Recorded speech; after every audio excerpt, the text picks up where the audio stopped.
Jake told us that you only really had like 3 real weeks to train for this.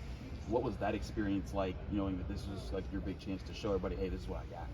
Yeah, I mean, it was definitely a quick turnaround for me. The first 8 weeks I was down in Pensacola, I had to really, kind of rehab it, get it back to, where I can start running and stuff like that. And yeah, he's correct on that. I only had like 3 weeks, made a quick turnaround, but, I was confident in my athletic ability to come out here and, perform. And I really wanted to do it at the combine, but I couldn't. So, I thought this would be a perfect time, have an extra month, kind of get ready and things like that. And, I felt really good about it. So, given you only out of like, oh, I'm not at 100% today, like maybe I shouldn't, maybe I should save this. Did that ever cross your mind that you have to put it? No, I mean, I got to show what I got, and I know, a lot of people were probably looking forward to me to going to the combine, but I told myself that, hey, pro day is probably the right time.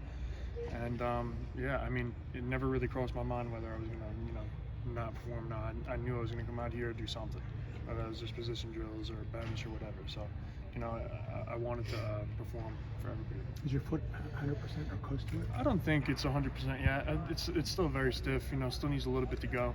And I think just a little bit more time rehabbing. really stretching out the tendon and getting it right.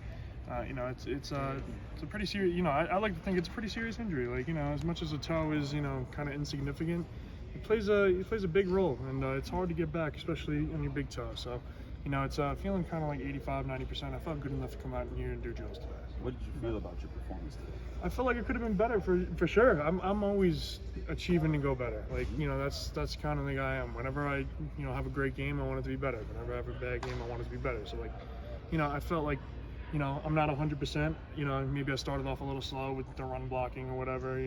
Coming out of my hips, and I think I was focused more on just like speed training than like offensive line training when I was down in Pensacola. But I only had 3 weeks to wrap it all together. So I had to kind of figure out which ones I really wanted to excel in. I think I did great in all of them. So. Given there was a short amount of time in between when you were able to start training and today, was there pressure to accelerate that process? And did you accelerate that process? For sure. I mean, seeing all the numbers at the combine and, what the expectation is for, the tackles and the guards and how good of an offensive line class it is, I think, there was kind of an expectation for me to do well here. And I think I did. I think, having a good vertical, having a good 40, and, having good position drills, I think, it kind of weighed in after the combine. I told myself, I'm going to have to push myself here. It wasn't easy. Getting up every day and, having to train till this upcoming week, it was tough, but, I got it done, and still going to be rehabbing and stuff and still feel good. With that said, do teams acknowledge that you're coming off of a foot injury and haven't been able to work out or practice much? For sure. I've had discussions with them telling them, hey, I've only started training 3 weeks ago. I told everybody I'm not trying to break records here today. I'm just trying to check boxes, and I think I did that. Show teams that I'm healthy, show teams that I'm ready to go, and I think that's what I did. What does this place mean to you? This was your only Power 5 offer. I mean, you've played a lot of football here, and this is going to be the last time you're walking off this field. What's it mean? It means everything. I mean, the University of Pittsburgh gave me an opportunity to make a career out of this, and gave me an opportunity to come here and play football. Coming from Long Island, which the football isn't so great out there. It means everything being able to represent this university at the next level. And if I ever had a chance to come back in here and practice in here again, it would be great. But I owe everything to the city, and it always hold a dear place in my heart. Have NFL teams been seeing you more as a tackle or a guard or both? I think both. Some teams have asked me, what side would you like to play? Would you like to play inside? So I'd say, I play wherever. And I've told them that, I can play left, I can play right, I play guard, I played, a week of center. So, I like to bounce all over the place. I imagine shuffling around during your career could be challenging. How do you think, though, that it's given you an advantage now draft time? For sure. I mean, my versatility definitely has given me an advantage, over some people who have, just predominantly one side. Having the ability to bounce from the right to the left, it's a new position. And it's something that I picked up quickly, and I give it to, like I always say, my old offensive line coach, Dave Warbley. He wanted to, flip us into different positions. As much as we hated it, it benefited us because not a lot of people, they don't like to play different sides. And, it's something that he made us do, and we kind of grew into it and ended up liking it a lot.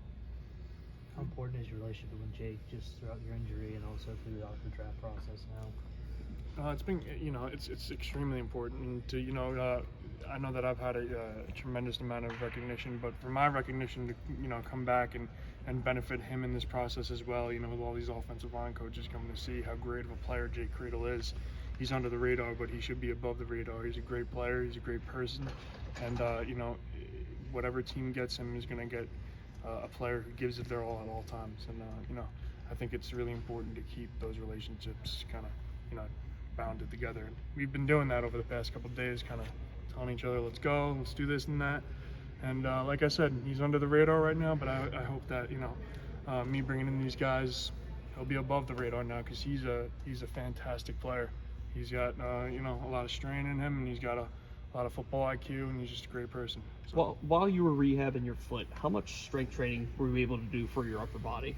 The same amount that, the other people were doing there. And, it wasn't tremendous. I was still doing lower body and stuff like that, but just like a regular, upper body and stuff like that. Did you hit the bench press maybe quota or, expectation that you set for yourself today? Yeah, I wanted to get 20. And, on the 19th rep, I kind of turned a little bit. And if I was able to rest at the top on the 19 rep, I know I would have got it up. But, 19, I'll still take it. I had it like around 17 or 18. Throughout the process, being able to get 19, close to 20, it's not bad. Anything final for Matt? Matt, thank you.